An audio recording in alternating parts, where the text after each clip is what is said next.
नमस्कार मैत्रिणींनो, मी सुजाता। आज आपण 32 साईजची कटोरी ह्या मापाचं ब्लाऊज बघणार आहे। पेपर कटिंगचा व्हिडिओ लवकरच माझ्या चॅनलवरती येईल।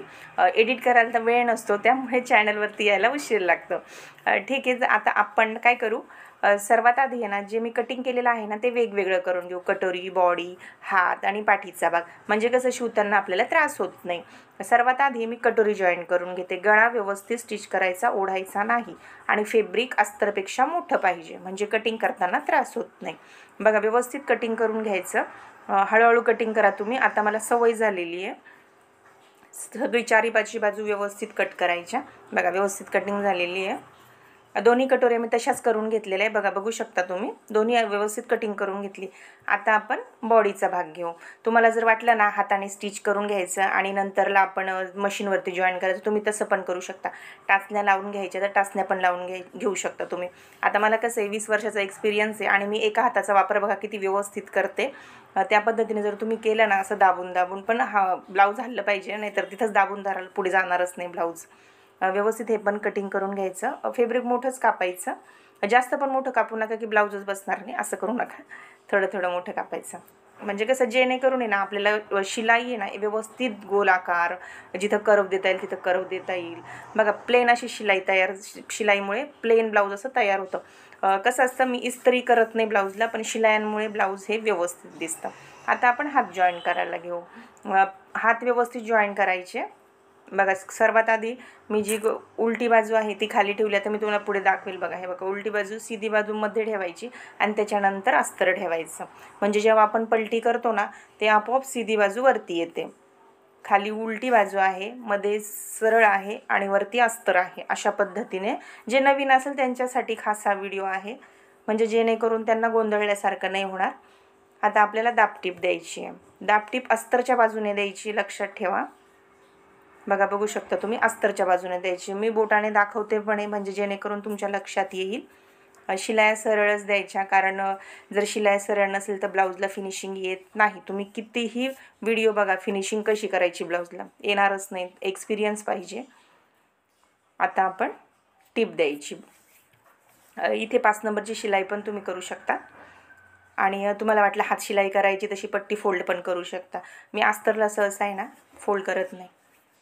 ही जी बाही होती ना माझी, ही 4.5 इंचाची होती, पण अर्धा इंच आता मला शिलाई मार्जिन पाहिजे, त्याच्यामुळे मी मुंडा आहे ना डायरेक्ट कपड्यावरच कापते। जर तो व्हिडिओ तुम्हाला पाहिजे असेल तर मला कमेंट करून नक्की सांगा की हाताचा व्हिडिओ टाका ताई तुम्ही। मी तो व्हिडिओ पण लवकरात लवकर चॅनलवरती घेऊन येते, कारण ब्लाऊजांमुळे कसं आहे, व्हिडिओ एडिट करायला पण वेळ भेटत नाही आणि व्हिडिओ काढायला पण भेटत नाही। याला पण चारी बाजूने मस्त शिलाई द्यायची आहे, आणि जर तुम्हाला टाचणीचा वापर करायचा असेल तर टाचणीचा वापर करा, नाही तर काय करायचं, मध्ये एक सरळ शिलाई द्यायची मग वरतून एक शिलाई द्यायची। अशाने पण म्हणजे कसं चुन्या वगैरे पडत नाही। ब्लाऊजला शक्यतो ना चुन्या पडल्याच नाही पाहिजे। आता इथे दंड घेणार 10चा आहे माझा, तर मग 10चा अर्धा 5 होतो, मग मी इथे 5 वरती मार्जिन केली आणि एक सरळ अशी शिलाई घ्यायची, म्हणजे तिथपर्यंत आपल्याला कटिंग करायची। जी बगलमध्ये आपल्याला जॉईंट असं व्यवस्थित आलं पाहिजे, त्याच्यासाठी ही टिप्स आहे। नक्की बघा तुम्ही, आणि नक्की हे ट्राय करून बघा। हा फॉर्म्युला खूप कामी येतो। हा माझा स्वतःचाच फॉर्म्युला आहे। आपण 20 वर्ष झाले ब्लाऊज शिवतोय, म्हणजे काही ना काही त्याच्यामध्ये आपण स्वतःच बदल करत असतो। आणि मध्ये एक अशी कट द्यायचं आहे, म्हणजे जेणेकरून शोल्डरच्या पॉईंटला तुम्हाला तिथून शिलाई मारता येईल। अशा पद्धतीने बाही मी कट केली। दोन्ही साईडच्या बाह्या मी तशाच कट केल्या। एक कट करून घ्यायची, नंतर दुसरी त्याच्यावरती ठेवून कट करायची। दोन्हीसाठी तीच मेहनत घ्यायची नाही। आता मी मागचा भाग तयार करायला घेतला आहे। याच्यासाठी शोल्डर मी आहे ना 5चं घेतलेले, 32चं माप आहे, 12.5ची उंची आहे, आणि 2ची गळा रुंदी घेतली आहे। आणि गळा तुम्हाला जितका तुमच्या आवडीनुसार, मी 11चा घेतला आहे, म्हणजे जे शिवून कमीत कमी तो 10.5-10चा होऊन जाईल। आणि खाली जी गळा रुंदी आहे ना ती 3ची घ्यायची, म्हणजे ना थोडा ब्रॉडनेस येतं। नाहीतर मग वरती कमी असतो ना गळा रुंदी 2 इंचाची, तर मग तितका ब्रॉड होत नाही, आणि गोल आकार द्यायचा। मी हातानेच देते, बराच म्हणजे खूप सवय झाली आहे आता ह्या गोष्टींची। मग मी कुठलं असं काहीच वापरत नाही, पट्टीसुद्धा मी वापरत नाही। वरतून 1 इंच सोडायचं आहे आणि त्याच्यानंतर गळ्याला आकार द्यायचा आहे। ते कापायचंच आहे आपल्याला।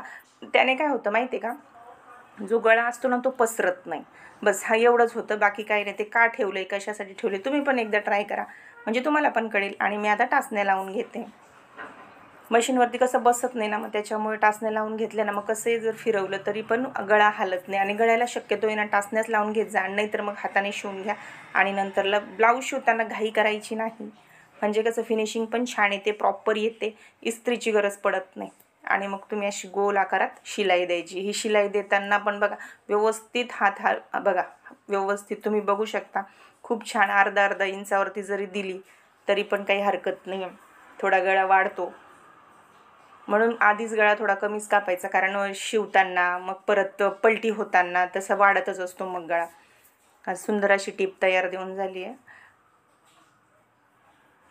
व्यवस्थित आता आपण कापून घ्यायचं. आता कापताना ती पट्टी जी आहे ना ती कापायची, ती पट्टी कापायची. आता त्या पट्टीचा म्हणजे उपयोग एवढाच आहे की आपला जो वरचा गळा आहे ना तो पसरला नाही पाहिजे, एवढंच आहे. आणि जेव्हा आपण डायरेक्टली कापतो ना गळा, तेव्हा मग थोडंसं शोल्डर इकडे तिकडे कमी जास्त होतं बरं का, हा प्रॉब्लेम होतो, शोल्डरचा प्रॉब्लेम होतो. आता मी पिना सगळ्या काढून घेतल्या, टाचण्या त्या काढून घेतल्या मी. तुम्ही हाताने पण स्टिच करू शकता. आता बघा ती पट्टी मी तुम्हाला दाखवली, आता ती आपल्याला कापायची, त्याचं काम संपलं आहे. आता ही जी उरलेली पट्टी आहे ना गळ्याची, अस्तरची आणि फॅब्रिकची, मी आहे ना काचपट्टी, बटनपट्टी, हुकपट्टी, आयपट्टी यासाठी वापरत असते. त्याचा वापर मी त्यालाच करते, म्हणजे कसं एक्स्ट्रा मला कापड कापायला लागत नाही. ओके, आता हे शिवून एका साईडला ठेवून द्यायचं, त्याला टिपा वगैरे मारून ठेवून द्यायचे. आता ते एका साईडला ठेवू. याला कट मारून घ्यायचं आहे गळ्याला, म्हणजे मी पलटी मारते, कॅनव्हरचा वापर मी करत नाही. बऱ्याच गोष्टी आहेत मी त्याचा वापर शक्यतो कमी करते. ब्लाऊज शिवताना बरेच ब्लाऊज असतात, मग प्रत्येकासाठी एक एक एक एक करायचं म्हटलं म्हणजे होत नाही ते, मग जसं ॲडजस्ट होईल तसं करते. आणि माझे क्लायंट पण तसे आहेत की ते मला समजून घेतात, फक्त वेळेवर द्या, आणि तेच मात्र होत नाही. आता याच्यावरती पण दाबटीप द्यायची, मला याच्यावरती लेस लावायची आहे, त्याच्यामुळे मी याला दाबटीप देते. हाताचा वापर खूप योग्य पद्धतीने करा, जेणेकरून ब्लाऊज हे व्यवस्थित फिरवता आलं पाहिजे. नाहीतर मग काय होतं, ब्लाऊज अस्तव्यस्त दिसलं नाही पाहिजे. आता ह्या टाचण्या इथं का लावायच्या आहे, कारण जेव्हा आपण शोल्डरची टीप मारू ना, बघा ह्या मुंड्याची आणि शोल्डरची एक टीप आपल्याला मारायची असते बघा, चौकोन तयार करायचा आहे ना हा आपल्याला, मग जेणेकरून तिथं चून नाही पडली पाहिजे, कारण गोल आकार देताना थोडासा प्रॉब्लेम होतो. बघा तुम्ही बघू शकता, आता हा जो गोल आकार देताना इथे प्रॉब्लेम होतो, त्यामुळे इथं मध्ये एक अशी टाचणी लावून द्यायची, जेणेकरून ब्लाऊज हलणार नाही. व्हिडिओ पूर्ण बघा, खरंच खूप महत्त्वाच्या टिप्स आहेत. आणि प्रामाणिकपणे सांगते की व्यवस्थितच आलं पाहिजे ब्लाऊज हे चांगलं आलं पाहिजे, तर 1 2 3 असे क्लायंट वाढतात आपले. नाहीतर ब्लाऊज जर आलं नाही ना चांगलं तर क्लायंट वाढत नाही, क्लायंट येत पण नाही. ते हे पण फॅब्रिक जास्तच आहे, मी ते सगळं व्यवस्थित कापून घेतलेलं आहे. तुम्ही पण असंच करा आणि असंच शिवा. आता टक्स घेतला, टक्स पण मी अंदाजीच घेते, पण तुम्हाला दाखवण्यासाठी गळ्यापासून 5 इंच त्याचा मध्य करून घेतला होता, आणि वरती 4 इंचाचा, आणि थोडा थोडा टक्स दाबायचा आहे, जास्त नका दाबू बघा. आणि इथे वरती 4 इंचाचा मी अंदाजेच घेते, म्हणजे गळ्यापासून समजतं. आता इतका एक्सपिरियन्स आलेला आहे की आता अंदाजच समजतं, आता मापंसुद्धा अंदाजे समजल्या जातात. मध्ये असं दाबायचं, आणि तुम्ही बघून सुद्धा ब्लाऊज शिवतात. हे ऐकलं नाही ना तरी पण तुम्ही बघून सुद्धा ते ब्लाऊज शिवू शकता. फक्त पेपर कटिंग मी केलेली आहे, त्याचा व्हिडिओ पण आहे माझ्याकडे, तो लवकर चॅनलवरती येईल. पहिल्यांदा ते बघा आणि नंतरला मग तुम्ही ब्लाऊज शिवायला घ्या. आता आपण कमरपट्टीची तयारी करू. कमरपट्टी लावताना व्यवस्थित 1.5 इंचाची घ्यायची, जास्त मोठी पण नाही आणि जास्त छोटी पण नाही, एका साईडला फोल्ड करायची. हळूहळू करा तुम्ही, हे मला म्हणजे व्यवस्थित येतं हे जेमतेम. शिलाई जर सरळ असल्या ना तुमच्या ब्लाऊज खूप फिनिशिंगमध्ये दिसतं, इस्त्रीची गरज पडत नाही. झाली आहे कमरपट्टी पण तयार. आता आपण कमरपट्टी लावून घेऊ सरळ, आणि जिथं असं असं वेगवाकडं दिसतं ना तिथे व्यवस्थित सरळ कापून घ्या. ओके, आता कमरपट्टी आपण लावून घेऊ. कमरपट्टी लावताना जेव्हा टक्स येतो ना बघा, आता टक्स आल्यानंतर एक चून घ्या, इथे एक चून घ्यायची, जेणेकरून आहे ना ब्लाऊज असं उचकत नाही, त्याच्यामुळे ही चून महत्त्वाची असते. शिलाई सरळच येऊ द्या. दुसरी पण चून घ्यायची, जिथं टक्स असेल तिथंच घ्यायची. ओके, झालं आहे. आता याला पण आपण दाबटीप देऊन घेऊ. दाबटीप महत्त्वाची आहे, दाबटीप व्यवस्थित द्यायची, जेणेकरून फिनिशिंग आलं पाहिजे, फिनिशिंगमध्ये ब्लाऊज दिसलं पाहिजे. आता जेव्हा आपण पट्टी फोल्ड करू ही, तेव्हा 5 नंबरची शिलाई घ्यायची, कारण आपल्याला याला हात शिलाई करायची आहे, आणि हात शिलाई केल्यानंतर जी 5 नंबरची शिलाई आहे ती आपल्याला उसवायची आहे. कोणी अस्तरचं ब्लाऊज आहे ना डायरेक्ट फोल्ड करतं, जसं हाताला कसं केलं मी तसं पण फोल्ड करतं, पण मला नाही आवडत ते तसं कमरेला. मी कमरपट्टीच लावते. थोडा वेळ जातो पण छान दिसतं ते मागून, खूप छान दिसतं बघा, खूप छान दिसतं. आणि आता आपण लेस लावून घेऊ. लेस कशी लावायची, थोडंसं अंतर 1-2 रेषा सोडून गळ्यापासून तर तशी लेस लावा बरं का. का बरं, कारण ना पाठीला रुतते ती लेस, त्याच्यामुळे थोडंसं अंतर ठेवून साईडला गोल गोल गोल गोल फिरवत हाताचा वापर व्यवस्थित करा. बघा माझं थोडं 2-2 रेषांचं अंतर सोडलेलं आहे मी, कारण ना बायकांना टोचते पण ती. सगळी लेस अशाच प्रकारे लावून घेऊ आपण. आता कटोरीकडे येऊ. आता कटोरी आपण टक्स दाबायचा आहे आपल्याला कटोरीचा, मग त्याचा मध्य काढून घ्यायचा. आपल्याला 5-2 4-8 अशी 32ची कटोरी तयार झाली पाहिजे. मग 1.5ला 1 रेषा कमी, या पद्धतीने मी टक्स दाबते. ओके. हा एवढीच कमी का तेवढीच कमी का घाबरू नका. 2.5 ते 2.25 इंचाचा टक्स दाबायचा आहे. 2.5 ते 2.25 काही प्रॉब्लेम होणार नाही. 4-8ची जरी कटोरी तयार झाली आणि 5ची जरी झाली तरी पण काही फरक पडणार नाही. आणि थोडी 5-2ची झाली तरी काहीच फरक पडत नाही.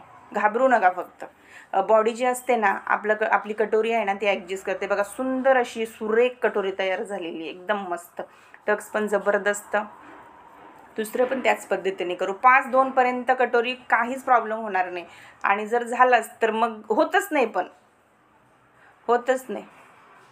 आणि आता थोडीशी कटोरी अशी ओढत ओढत ओढत ओढत बॉडीला जॉईंट करायची. एंडपर्यंत छान जॉईंट होते, कुठेही कमी होत नाही, कुठेही जास्त होत नाही. फक्त तुमचा टक्स व्यवस्थित दाबला गेला पाहिजे. जर टक्स कमी जास्त दाबलं गेलं ना तुमची कटोरी कमीच होणार. बघा 2 शिलाई द्यायच्या आहे, जेणेकरून हा इथे लॉक करायचा, जेणेकरून निघणार नाही, ते उसवणार नाही. बघू शकता तुम्ही, कुठे कमी झाले नाही, कुठे जास्त झाले नाही. सुप्रीम मस्त. दोन्ही पण साईड अशाच करून घ्यायच्या. कटोरी छोटी मोठी, जास्त तर मोठी आपण पेपरवरच कापत नाही तर कपड्यावरती कशी होणार. आता योगपट्टी लावायची. आता योगपट्टी लावताना 3ची बाजू जी असते ती काचपट्टी बटनपट्टी आणि 2.5ची जी असते ती फिटिंगच्या साईडने, हे लक्षात ठेवा. टक्स असा मध्ये दाबा, जेणेकरून त्याला बॅलन्स भेटतो. डायरेक्ट कापू नका, बॅलन्स भेटत नाही, टक्स हलतो मग. ओके. शिलाई मारून घेऊ आपण याच्यावरती व्यवस्थित. आणि त्याच बाजूने जी बॉडीची जी शिलाई असते ती कटोरीच्याच बाजूने फिरवून द्यायची. ह्या साईडला नका फिरू, चांगलं दिसत नाही. थोडक्यात दुसरं काय होणार नाही आहे, पण चांगलं दिसत नाही. आणि आपली अस्तरची जी अस्तरची जी योगपट्टी आहे ती पण जोडून घेऊ आपण. सरळ शिलाई मारायची याला. त्याच्यानंतर आता दाबटीप. दाबटिपीचं काम जे आहे ते खूप परफेक्ट करा, फिनिशिंगमध्ये करा. कसंही करू नका, जेणेकरून ब्लाऊज खूप फिनिशिंगमध्ये दिसलं पाहिजे. ओके. शिलाई मारून झालेली आहे. तुम्ही जर हा व्हिडिओ पूर्ण जर बघितला ना, ॲक्च्युअलमध्ये तुम्ही ब्लाऊज शिवाल, काहीच प्रॉब्लेम येणार नाही. आणि जास्त झंझटच नाही ब्लाऊजमध्ये की हे असं करायचं ते तसं करायचं. आता योगपट्टी जॉईन करून घेऊ. आता तुम्ही हे व्हिडिओ बघताय म्हणजे तुम्हाला ब्लाऊज शिवता येतंच, मग थोडंफार त्याच्यात बदल करायचे आहेत बस, बाकी काही नाही. आणि हे ब्लाऊज खरोखर खूप छान बसलं होतं, खूप सुंदर बसलं होतं. थोडं कटिंग करून घ्यायचं, कारण जास्त साईडचं पण कट करायचं आहे आपल्याला. काचपट्टी बटनपट्टी लावताना थोडं कटिंग करायचं. आता ही जी दाबटीप आहे ती पण व्यवस्थितच द्यायची. सुंदर द्या दाबटीप. ओके. झाली दाबटीप देऊन. ब्लाऊज शिवायला तसा जास्त वेळ लागत नाही, पण आता व्हिडिओ बनवायचा होता ना त्याच्यामुळे बघा ना व्हिडिओ पण मोठाच झाला. आता हे जे आहे ना ते व्यवस्थित कटिंग करायचे. कपडा जास्तच कापतो आपण, कमी कापत नाही. बघा छान दिसतंय, एकदम सुंदर दिसतंय, बघू शकता तो मस्त. आता आपण दुसरं पण तसंच करून घ्यायचं. बघा दोन्ही साईड तयार झालेले आहेत मस्त. खूप छान वाटत होतं हे ब्लाऊज. शिवताना पण छान वाटत होतं आणि घातल्यावरती पण सुंदरच वाटत होतं. ओके. आता आपण काय करू, काचपट्टी आणि बटनपट्टी, याला आईपट्टी आणि हुकपट्टी होती याला चौकोन कापून घ्यायचं, कारण गळा कमी जास्त असतो ना त्याच्यामुळे. याला मी चौकोन कापून घेतला आणि एक पट्टी कमी आणि एक पट्टी जास्त अशी कापायची. हुकपट्टी जी आहे ती कमी आणि आईपट्टी जरा जास्त कापायची. आता याला फोल्ड करून घेऊ आपण. तुम्ही फोल्ड हळूहळू करा.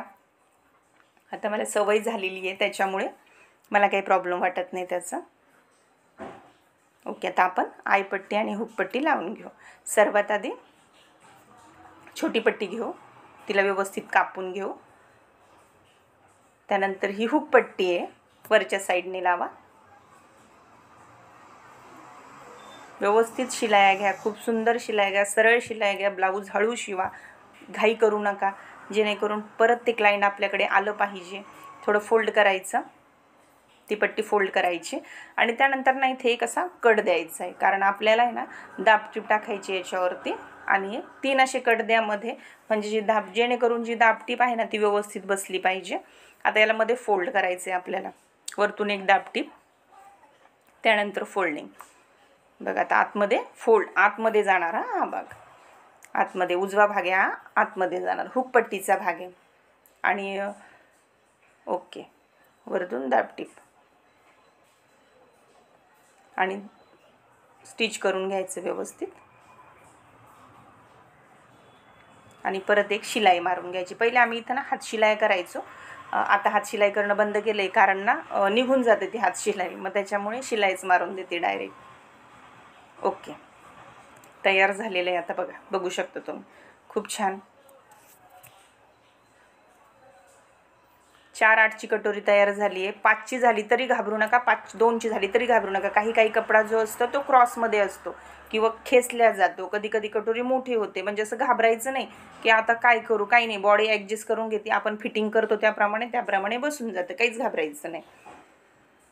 आता ही आपल्याला आईपट्टी करायची आहे. आईपट्टी करून घेऊ. आता आईपट्टीची मेथड थोडी वेगळी त्याच्यापेक्षा. मी खालून करते आणि मग आतमध्ये फोल्ड करते. मी खालून पट्टी जॉईन करून घ्यायची. आता फोल्ड करू, थोडंसं कापू आणि हे झाकल्या गेलं पाहिजे ना व्यवस्थित. बस असं झाकून आता इथे स्टिच करायचं, व्यवस्थित लॉक करून घ्यायचं. आता हे बाहेर काढून व त्याच्यावरती फोल्ड करायचं. ही पट्टी बाहेर असते, म्हणजे आईपट्टी जी बाहेर असते. ओके, याला कट द्यायची गरज नाही आहे, याला दाबटीप वगैरे काही द्यायची नाही आपल्याला. शिलाई घ्यायची सरळ. इथे खाली जी आहे ना ती फिनिशिंग जरा चांगली करा, म्हणजे जेणेकरून ते योगपट्टीच्या सरळ रेषेतच आलं पाहिजे, असं खाली नाही आलं पाहिजे, चांगलं वाटत नाही ते. म्हणजे जेणेकरून ब्लाऊज असं सुंदर दिसलं पाहिजे. या पद्धतीने 2 शिलाई मारायचे. मी मध्ये पण एक शिलाई मारते, म्हणजे माझी आई जी आहेत ना ती व्यवस्थित दिसले पाहिजे. आणखीन एक शिलाई मध्ये मारते मी, डबल शिलाई. ही शिलाई मी मध्ये मारते. तुम्हाला मारायची असेल तर मारा, नसेल मारायची तर काही प्रॉब्लेम नाही. आईपट्टी पण तयार झाली आणि हुकपट्टी पण तयार झाली. आता याचं आपल्याला मेजरमेंट घ्यायचं आहे. बघा, बरोबर सेम कटोऱ्या तयार होतात. तुम्ही जर टक्स व्यवस्थित मारला ना, कटोऱ्या दोन्ही पण सेम तयार होतात. बघा, बरोबर कटोरी तयार झाली. 4/8ची कटोरी तयार झालेली. माझी 5ची झाली तरी हरकत नाही, तुमची 5/2ची झाली, कपड्यावर डिपेंड करतं. घाबरू नका, कारण आपण तर पेपरवरती व्यवस्थितच कापतो ना, घाबरू नका. फक्त ही मी गळपट्टी तयार करून ठेवते. आपल्याला अजून आईपट्टी आणि हुकपट्टीचं मेजरमेंट घेऊन त्यांना व्यवस्थित आकार द्यायचा आहे, गोल आकार द्यायचा आहे. हे मी गळपट्टी तयार करून ठेवते. तर आकार कसा द्यायचा ते पण आपण बघू. तुम्हाला सांगते मी पुढे आकार कसा द्यायचा आहे ते. व्यवस्थित गळपट्टी पण लावून घ्या आणि थोडं गळपट्टी खेचायची. खालची बॉडी खेचू नका आणि कटोरी खेचू नका, गळपट्टी खेचायची. त्यानंतर आता आपण तिथं फोल्ड करायचं व्यवस्थित. हे सगळं फोल्डिंगसाठी काय असतं की ते फिनिशिंगमध्ये असलं पाहिजे. सगळं खुल्लंच ठेवलं तर ब्लाऊजचं काय मतलबच नाही. कट मारून घ्यायचा. 3-4 कट द्यायची, जास्त कट देऊ नका. आता मेजरमेंट कसं घ्यायचं गळ्याचं ते दाखवते मी तुम्हाला. 12.5ची उंची होती याची. 12.5वरती मी खडूने आखून घेतलं. आता जेवढी वरती उरल ना तेवढं आपल्याला दाबायचं आहे शोल्डरमध्ये. आणि 6चा गळा. मी गळा कपड्यावरतीच कापते, पेपर कटिंगला पण इतका मोठा गळा मी घेत नाही. आता मस्त याला गोल आकार द्यायचा आहे आपल्याला. 6चा गळा घेतला आहे आपण. शोल्डर पासून 1 इंच सोडलं आहे आणि तिथून 6 इंच घेतलं आहे. व्यवस्थित गोल आकार द्यायचा. अशा दोन्ही साईड आपण व्यवस्थित करून घ्यायच्या. आता ह्याच आकारावरती हुकपट्टी जी आहे ती कापून घेऊ आपण. हे बघा, इतकी हुकपट्टी मोठी आहे, मग कापून घ्यायचं, काही घाबरायचं नाही. व्यवस्थित गोल आकार द्यायचा. बघा, व्यवस्थित गोल आकार द्यायचा. आता आपण शोल्डर जॉईन करू. शोल्डर जॉईन करायची पण एक व्यवस्थित पद्धत आहे. ती मी अशी करते की गळापट्टीमध्ये शोल्डर फिट करून घेते. ते पण एक व्हिडिओ मी व्यवस्थित टाकेल. ज्या ज्या टिप्स आहेत त्यांचा व्हिडिओ पण मी टाकेलच लवकर. व्यवस्थित फिट करून घ्यायचं आणि नंतर बघा शोल्डर किती आरामात बाहेर निघतं. असं करून घ्यायचं आणि त्याच्यावरती ती गळपट्टी टाकायची.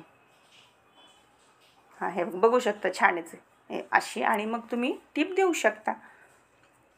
इतकं सुंदर दिसतं ना ते शोल्डर.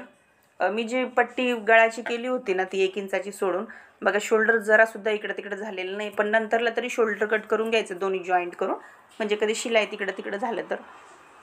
बघा बघू शकता जेव्हा तुम्ही ते निघतं ना शोल्डर, बघा खूप फ्रेश, खूप छान दिसतं ते. अशा पद्धतीने ब्लाऊज दिसतंय.